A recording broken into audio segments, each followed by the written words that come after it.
नमस्कार दोस्तों, मैं रजनीश आपका स्वागत करता हूं अपने यूट्यूब चैनल इनकॉग्निटिव एजुकेशन में। इसमें हम क्या कर रहे हैं, इसमें हम यूपी पुलिस कांस्टेबल के प्रीवियस ईयर के कुछ क्वेश्चंस लेते हैं मैथ के, और हम क्या करते हैं उन्हीं को सॉल्व करते हैं। और ये आपको पर डे उनका प्रैक्टिस सेट मिलेगा हमारे यूट्यूब चैनल पर इनकॉग्निटिव एजुकेशन पर। ओके, पर डे एक प्रैक्टिस सेट मिलेगा आपको, किसका? यूपी पुलिस कांस्टेबल में जो प्रीवियस ईयर में आए हुए क्वेश्चन हैं सारे, हम उन्हीं का प्रैक्टिस सेट लेते हैं। तो हम पहला क्वेश्चन देखें तो देखो, पहला क्वेश्चन आपका क्या कह रहा है। पहला क्वेश्चन कह रहा है कि जो एक वृत्त है उसका क्षेत्रफल कितना दिया गया है हमको, 1346 दिया गया है। तो वो जाए हमको वृत्त की त्रिज्या पूछे, वृत्त की त्रिज्या क्या होगी। तो देखो, वृत्त का क्षेत्रफल का फॉर्मूला क्या होता है, पाई आर स्क्वायर, यही होता है ना, पाई आर स्क्वायर। तो पाई आर स्क्वायर की वैल्यू हम कितनी लिख सकते हैं, 1386। ओके, अब पाई की वैल्यू कितनी, 22/7। तो 22/7 into r square equal to कितना लिख सकते हैं हम, 1386। यहाँ तो कोई प्रॉब्लम नहीं होगी आपको। अब क्या करें हम, इसको जब 11 से काटेंगे कितना हो जाएगा, 2 बार इसको 11 से काटेंगे तो 11×11, 11×2 22 और 11×6 66। यहाँ तो कोई दिक्कत नहीं। ओके, अब फिर इसको 2 से काट दो, 2 से काटेंगे तो कितना हो जाएगा, 2×6 12 और 2×3 6। ओके, अब आर स्क्वायर की वैल्यू कितनी आ गई, 63 × 7। अब आर स्क्वायर इक्वल टू, देखो इसके फैक्टर करेंगे कितना आ जाएगा, 9 फैक्टर 7 × 7।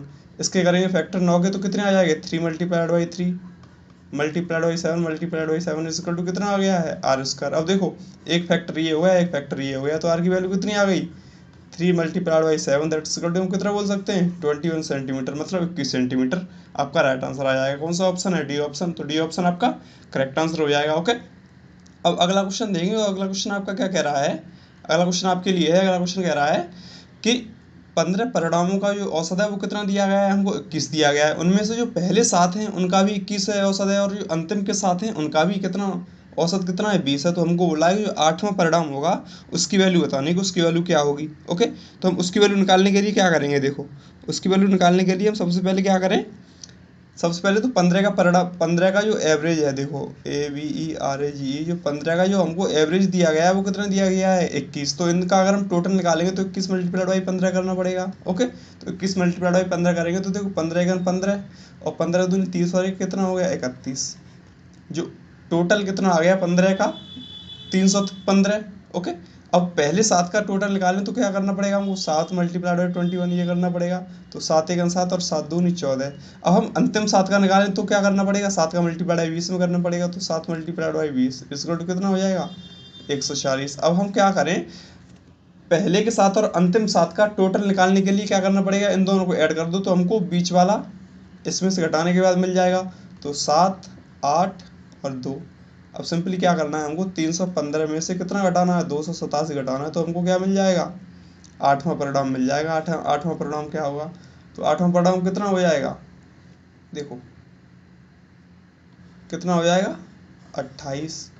ओके, तो करेक्ट आंसर 28 कौन सा ऑप्शन है आपका, सी ऑप्शन। तो सी ऑप्शन आपका करेक्ट आंसर हो जाएगा, यहाँ तो कोई दिक्कत ही नहीं होगी आपको। अब अगला क्वेश्चन देंगे तो अगला क्वेश्चन आपका क्या कह रहा है कि यदि एक्स वाई जेड और डब्लू चौथे अनुपात में है और एक्स की वैल्यू कितनी दी गई है, 3। देखो एक्स की वैल्यू कितनी है, 3। वाई की वैल्यू की बात करें तो वाई की वैल्यू कितनी दी गई है हमको, 13। और अगर वहीं हम डब्लू की बात करें तो डब्लू की वाई कितनी दी गई है हमको, वैल्यू 39। हमको जेड की वैल्यू बतानी है, जेड की वैल्यू क्या होगी। अब देखो, अब ये कह रहा है कि एक्स वाई जेड और जो डब्लू है वो चौथे अनुपात में है, मतलब जो एक्स वाई और जेड और डब्लू ये क्या है, चौथे अनुपात में है। इसका मतलब क्या है, सिंपली इसका मतलब ये है कि जो इन दोनों का मल्टीप्लाई होगा वो मल्टीप्लाई इक्वल टू किसके बराबर होगा, एक्स और डब्लू के बराबर होगा। मतलब क्या बोल सकते हैं हम कि एक्स मल्टीप्लाइड बाई डब्लू इक्वल टू कितना हो जाएगा, बाई मल्टीप्लाइड बाई जेड। यहाँ तक कोई दिक्कत नहीं होगी। ओके, अब देखो हम वैल्यू पुट कर लें सिंपली। तो एक्स की वैल्यू कितनी दी गई है, 3। 3 मल्टीप्लाइड बाई डब्लू कितना है, 39 इक्वल टू बाई की वैल्यू कितनी दी गई है, 13। हमको जेड की वैल्यू मिल जाएगी यहाँ से। अब देखो, जब हम इसको काटेंगे तो 13×3 = 39, 3 आ गया। अब 3×3 = 9। तो जेड की वैल्यू कितनी आ जाएगी हमारी, 9। कोई दिक्कत नहीं होगी आपको इसमें। तो राइट आंसर क्या हो जाएगा आपका, डी ऑप्शन करेक्ट आंसर हो जाएगा। ओके, अब अगला क्वेश्चन देखेंगे तो अगला क्वेश्चन आपका क्या कहता है। अगला क्वेश्चन कह रहा है कि जो एक आदमी है वो 24 मीटर पहले तो पूरब की दिशा में चलता है। अब देखिए, मान लीजिए हमने ये पॉइंट ले लिया कि ये तो पॉइंट है। अब 24 मीटर पहले पूरब की दिशा में चल रहा है, मतलब पूरब इधर ही है। तो 24 मीटर पहले तो इधर चला। फिर आगे क्वेश्चन कह रहा है फिर क्या किया उसने कि 10 मीटर पूरब में चला। अब यहाँ से 10 मीटर कितना चला है, ऊपर की साइड चला है पूरब में, कितना, 10 मीटर। अब क्वेश्चन आगे कह रहा है कि आरंभिक स्थिति से उसकी कितनी दूरी है, मतलब इसकी दूरी पूछिए कि इसकी और इसकी दूरी कितनी होगी। ये पूछी है। तो क्या करें, अब देखो जब ये परपेंडिकुलर है तो उसमें पाइथागोरस थ्योरम लग जाएगी। ये अगर हम ए मान लें और ये क्या मान लें, बी मान लें, ओके, और इसको अगर हम सी मान लें तो क्या बोल सकते हैं हम कि ए का स्क्वायर प्लस बी का स्क्वायर इक्वल टू किसका स्क्वायर हो जाएगा, सी का स्क्वायर हो जाएगा। अब ए की वैल्यू कितनी है 24, 24 का स्क्वायर कितना होता है 576 प्लस 10 का स्क्वायर कितना होता है 100 इक्वल टू क्या बोल सकते हैं हम सी का स्क्वायर। अब हम इन दोनों को ऐड करेंगे कितना आ जाएगा 676, 676 इक्वल टू सी का स्क्वायर। अब ये 676 किसका वर्ग होता है, 676 किसका वर्ग होता है 26 का।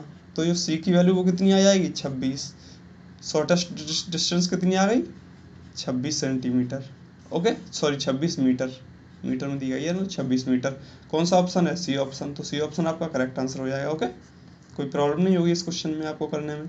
अब वहीं हम अगला क्वेश्चन देखें तो अगला क्वेश्चन आपके लिए एक और आ जाता है।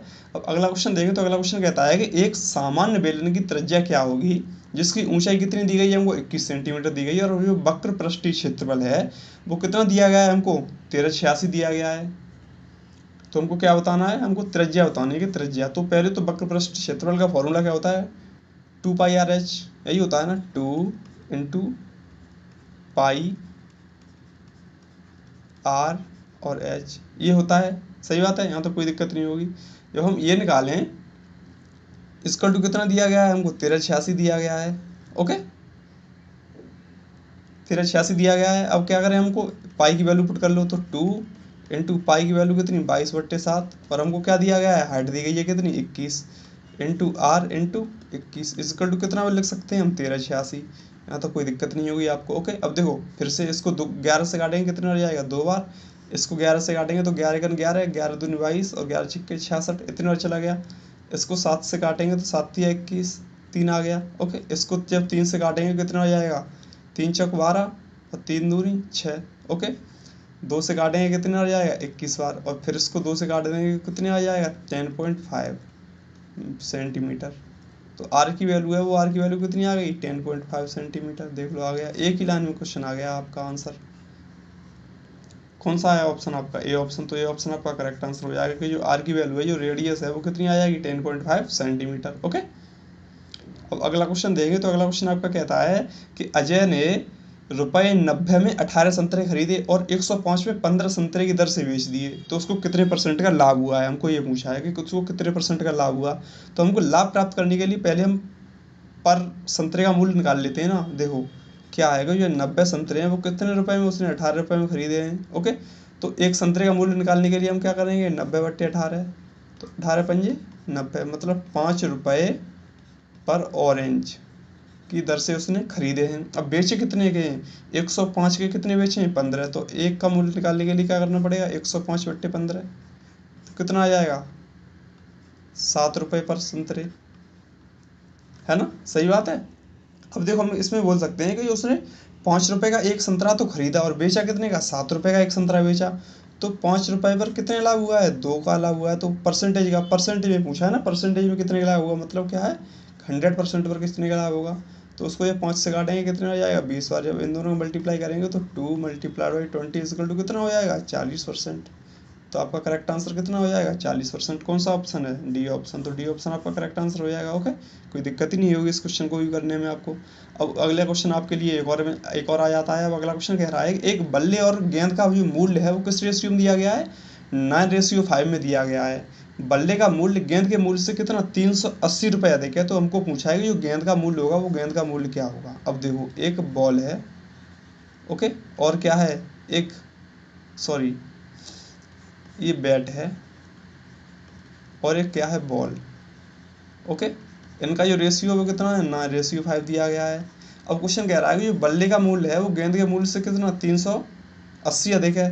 अगर हम इसको 9x मान लें, इसको 5x मान लें और इसमें से इसको घटा दें तो कितना आ जाएगा 4x, और 4x की वैल्यू आपको कितनी दी गई है 380 रुपये दी गई है। हमको पूछा क्या था, हमको पूछा था गेंद का मूल्य, मतलब 5x की वैल्यू पूछी थी हमको, बस ये करना था। तो हम बोल सकते हैं जब हम 5 की वैल्यू कितनी दी गई है हमको 380 दी गई है, तो हमको सॉरी 4 की वैल्यू कितनी 380 दी गई, तो 5 की वैल्यू निकालनी थी। इसको जब 4 से काटेंगे तो कितना आ जाएगा 4 9 36 बचे 2, है ना, और 4 पंजे 20, ये आ गया। अब 5 25, 5 9 45, 45 और 2 कितना हो गया 47, तो कितना 475 आ जाएगा। किसका? गेंद का मूल्य। तो राइट आंसर क्या हो जाएगा? सी ऑप्शन करेक्ट आंसर हो जाएगा। और यहीं आपको किसका बल्ले का मूल्य पूछ लेता तो बल्ले का मूल्य निकालने के लिए क्या, अब देखो ये तो आ गया एक एक्स की वैल्यू और बल्ले का मूल्य कितना है 9x, तो सिंपली क्या करना पड़ता हमको 95 में 9 का मल्टीप्लाई करना पड़ता। 95 में 9 का मल्टीप्लाई करेंगे तो 5 9 45 के 5 और 9 में 81, 81 और 4 कितने हो गए 50, तो कितना आ जाता 855 आ जाता किसका? बल्ले का मूल्य। ओके, अब अगला क्वेश्चन देखें तो अगला क्वेश्चन आपके लिए क्या कह रहा है? अगला क्वेश्चन कह रहा है कि प्रथम 5 तीन के गुणजों का औसत बताना है कि जो 3 के 5 प्रथम गुणज का औसत बताना है। तो हम गुणज निकालें तो देखो एक तो 3 हो गया, फिर कितना 6, उसके बाद 9, फिर 12 और फिर 15 हो गए प्रथम 5। इनका क्या टोटल कर लो, तो सम करेंगे तो 15 और 12 कितने हो गए 27, 27 और 9 36, 36 और 6 42, 42 और 3 कितने हो गए 45। अब इनका एवरेज निकालने के लिए जितनी संख्या है उनसे डिवाइड करना पड़ेगा। संख्याएं कितनी है 1 2 3 4 5, तो 5 से डिवाइड कर दो, 5 से डिवाइड करेंगे तो कितना आ जाएगा 9। एवरेज कितना आ जाएगा 9।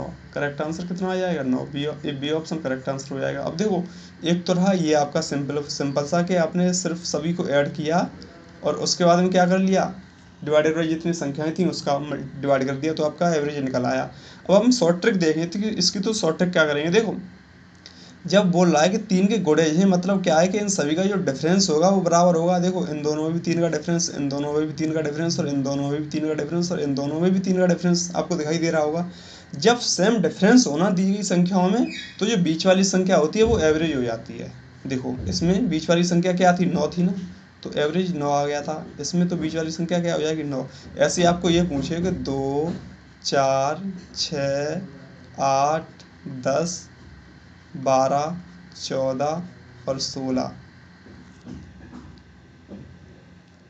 और 18, इसमें पूछे कि इसमें एवरेज बताओ कि इसमें एवरेज क्या होगा। तो इसमें एवरेज पहले तो संख्याएं गिन लो, तो 1 2 3 4 5 6 7 8 9, कितनी टोटल संख्याएं 9 टोटल संख्याएं हैं। अब इनके अगर हम डिफरेंस देंगे तो देखो इसमें भी 2 का डिफरेंस है, इसमें भी 2 का, इसमें भी 2 का, इसमें भी 2 का, इसमें भी 2 का, इसमें भी 2 का, इसमें भी 2 का, इसमें भी 2 का, मतलब सभी में कितने का डिफरेंस है 2 का डिफरेंस है, मतलब सेम डिफरेंस है।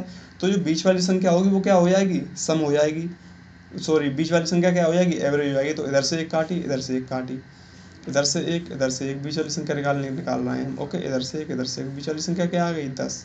तो ये उनका एवरेज है वो कितना हो जाएगा 10 हो जाएगा। ओके, अब अगला क्वेश्चन देखें तो अगला क्वेश्चन आपका क्या कहता है कि यदि एक आदमी है वो 1500 मीटर लंबे पुल को 15 मिनट में पार कर देता है तो उसकी चाल बतानी है किसमें मीटर प्रति घंटा में बतानी है कि उसकी जो चाल होगी वो मीटर प्रति घंटा में कितनी होगी। तो क्या करें हम पहले तो 1500 मीटर का अगर हम किलोमीटर बनाएंगे चेंज इनटू किलोमीटर करेंगे तो कितना हो जाएगा 1.5 किलोमीटर आ जाएगा। यहाँ तक कोई दिक्कत नहीं होगी आपको। और 15 मिनट के अगर हम हावर्स बनाएंगे तो क्या करना पड़ेगा 15 डिवाइडेड बाई 60 करना पड़ेगा, कितना आ जाएगा 1/4 घंटा, है ना 1/4 घंटा ही तो आ जाएगा। सही बात है। अब क्या हमको चाल निकालनी है ना, तो चाल निकालने के लिए क्या दूरी बट्टे समय, दूरी बट्टे चाल 1.5 इंटू चाल कितनी है 1/4, तो 4 तो ऊपर चला जाएगा तो क्या हो जाएगा 1.5 multiply by 4 is equal to कितना आ जाएगा 6 किलोमीटर पर हावर्स। कौन सा ऑप्शन है बी ऑप्शन, तो बी ऑप्शन आपका करेक्ट आंसर हो जाएगा, कोई प्रॉब्लम नहीं होगी इस क्वेश्चन में। ओके, अब अगला क्वेश्चन देंगे तो अगला क्वेश्चन कहता है कि रानी ने 700 रुपए के अंगूर खरीदे और कितने रुपए में 840 रुपए में इसको बेच दिया। तो उसको बोल रहा है कितने परसेंट का लाभ हुआ, ये पूछा है हमको। तो देखो जो उसने अंगूर खरीदे हैं वो कितने में खरीदे हैं 700 रुपए में खरीदे हैं, ठीक है, और उन पर कुछ लाभ लिया, कितने परसेंट x% लाभ लिया, कितने में बेच दिए 480 रुपये, वो सॉरी 840 रुपये में बेच दिए, 840 रुपये में बेच दिए। अब हम क्या बोल सकते हैं 700 पर तो कितने रुपए का लाभ हुआ, तो हमको 840 में से 700 घटाने पड़ेंगे। ओके, तो कितने रुपए का लाभ हुआ है 140 रुपये का लाभ हुआ है। हमको क्या पूछा है परसेंटेज में पूछा है, मतलब 100 पर पूछा है। तो हम बोल सकते हैं कि जब 700 पर हमको तो कितने का लाभ हुआ 140 का लाभ हुआ, तो 100 पर कितने का लाभ होगा, इसको डिवाइड करेंगे कितना हो जाएगा 7 बार, 7 से इसको डिवाइड करेंगे कितना हो जाएगा 20 बार, तो कितने परसेंट का लाभ हुआ है हमको 20% का। सिंपल सा क्वेश्चन था। कौन सा ऑप्शन हो जाएगा बी ऑप्शन, तो बी ऑप्शन करेक्ट आंसर हो जाएगा। ओके, अब अगला क्वेश्चन देंगे तो अगला क्वेश्चन कह रहा है कि जो एक कार की चाल है 80 किलोमीटर प्रति घंटा है, उसकी चाल मीटर प्रति सेकंड में बदलनी है, हमको ये करना है। तो देखो किलोमीटर प्रति घंटा में चाल दी गई हो, तो उसको अगर हम मीटर प्रति सेकंड में बदल दें तो क्या करना पड़ता है, हमको 5/18 का मल्टीप्लाई करना पड़ता है, सिंपल है। तो उसको जब हम 5/18 से मल्टीप्लाई करेंगे तो इसको काटो किससे, 2 से, तो कितना आ जाएगा 9 बार। इसको 2 से काटो कितने हो जाएगा 40, और इन दोनों का मल्टीप्लाई कितना आ जाएगा 200। 200/9 मीटर प्रति सेकंड। अब ये आपको आंसर में नहीं मिल रहा है तो क्या करो, हम काट दें। तो काटेंगे तो 9 दूनी 18 और फिर 9 दूनी 18, 2/9 मीटर प्रति सेकंड। कौन सा ऑप्शन है, बी ऑप्शन। तो बी ऑप्शन आपका करेक्ट आंसर हो जाएगा। ओके, ये भी क्वेश्चन, इससे जी क्वेश्चन तो आप एक्सपेक्ट ही नहीं कर सकते कि इससे जी क्वेश्चन भी आ जाएगा। ओके, तो फिर ठीक है, मैं आज की वीडियो यहीं समाप्त करता हूँ। उम्मीद करता हूँ आपको ये सारे क्वेश्चंस बहुत ही आसानी से समझ में आए होंगे। बट आपको लगता है कि कहीं भी किसी क्वेश्चन में कोई भी डाउट, कोई क्वेरी ना हो, तो आप बेझिझक होकर कमेंट बॉक्स कीजिए। मैं कोशिश करूँगा कि आपको जो भी डाउट्स और जो भी क्वेरीज हो ना, उनको सॉल्व करने की कोशिश करूँ। ओके, तो फिर ठीक है, हम मिलते हैं अगली वीडियो में, तब तक के लिए बाय।